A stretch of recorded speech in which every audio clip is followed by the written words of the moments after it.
I thought about leaving again, because of course it didn't feel great being alone in the middle of the woods with this guy that gave me a strange feeling.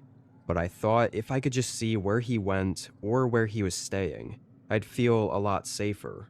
Like he wouldn't be able to sneak up on me so easily next time.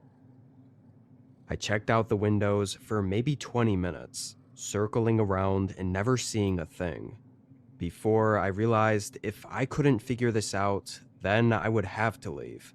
And I really didn't want to go through all of that again. So I decided to get a better look. I went to the front, opened the door, and stepped outside. It was extremely quiet, and nearly pitch black in all directions. Even the trail I came down was hardly visible. I stood there and turned my head, looking around for any signs. I felt this looming, uneasy feeling in the air that made my whole body have chills. Again, my gut was telling me to leave, and that's when I heard a short shuffling sound from right behind me. I moved to the other side of the van and looked around, not seeing anything. The sound came from right behind me, though.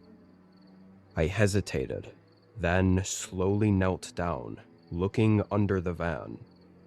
I only caught a glimpse of the man's eyes looking back at me before I jumped up and ran back inside.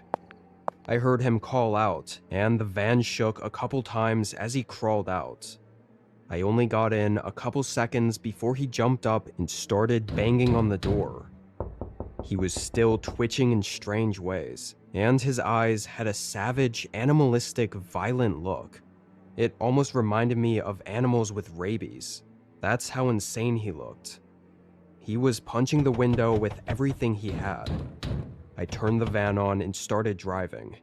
I could hear him trying to grab onto the van, still trying to get in. The trail out was rough, and I really couldn't afford a flat tire or getting stuck with this guy chasing me. So several times as I was trying to get out, the man caught up and tried to break in still. But it was around halfway that I'd gotten enough distance and was able to get back to the still rugged but better road. I drove 2 hours back to a small town. I didn't sleep at all that night, thinking about what had happened. I genuinely think if I had stayed or the man had gotten in, I never would have been able to leave that forest and probably never be seen again.